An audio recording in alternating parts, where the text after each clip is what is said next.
আসসালামু আলাইকুম ওয়া রাহমাতুল্লাহি তাআলা ওয়া বারাকাতুহু। বিরাদান ইসলাম, বর্তমান যুগে নেট ফারাজি বেরিয়েছে।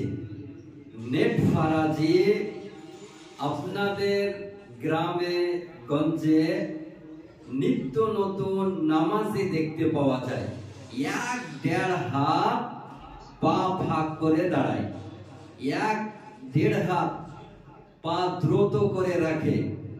শরীয়তের বিধান অনুযায়ী এই এক দেড় হাত পা ফাঁক করে দাঁড়ানো যাবে কিনা সেই সম্পর্কে নামাজে দাঁড়ানো অবস্থায় দুই পায়ের মধ্যে 4 আঙ্গুলের দ্রুত রাখা উচিত। ইহাই নামাজের আদব এবং সুন্নাত।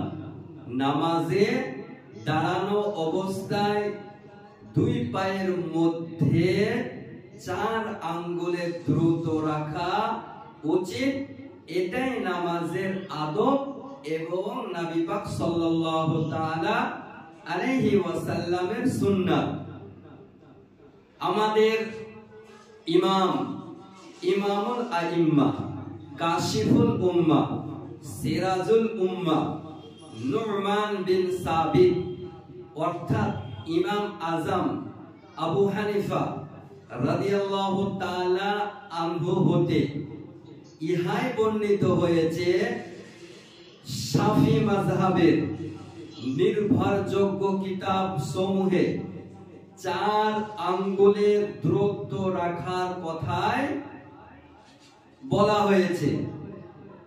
দুই পায়ের মধ্যে এক হাত দ্রুত রাখা কোন মাযহাবের কিতাবে বর্ণিত হয়নি এবং এটা গ্রহণযোগ্য নয় এবং নামাজের এটা বেয়াদবি। এক দেড় হাত দ্রুত পা ফাঁক করে দাঁড়ালে যদি সাজদায় যায় তাহলে ওর পা দুটো এক হয়ে যায়। এক দেড় হাত দ্রুত পা ফাঁক করে থাকা যায় না। এই জন্য আহলুস সুন্নাহ ওয়াল জামাত বলে যে কিছু ব্যক্তি বেরিয়েছে নামাজের মধ্যে কবাডি খেলে। বাস্তব ঘটনা যে কিয়াম অবস্থায় যদি কোনো ব্যক্তি এক দেড় হাত দ্রুত দাঁড়ায় তাহলে সেজদা অবস্থায় ওর পা গুলো এক দেড় হাত থাকবে না, দ্রুত থাকবে না, এক বালিশ দ্রুত হয়ে যাবে।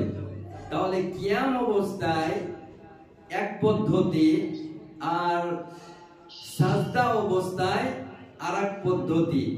অর্থাৎ এরা নামাজে কবাডি খেলে, নামাজ পড়তে আসে না। তাই আমার আলা হযরত আজিমুল বরকত মুজাদ্দিদে দ্বীন ও মিল্লাত আকায়ে নিয়ামত দরিয়ায়ে রহমত কানজুল কারামত জাবালুল ইস্তিকামাত শাইখুল ইসলামী ওয়াল মুসলিমিন হুজ্জাতুল্লাহ ফিল আরদিন ফতওয়ায়ে রাজাবিয়্যা 3য় খণ্ড 51 পৃষ্ঠায় বর্ণনা করেছেন যে কোন মাযহাবে এক দেড় হাত দ্রুত পা ফাঁক করে দাঁড়ানো এটা নয়, এটা নামাজের বেয়াদবি।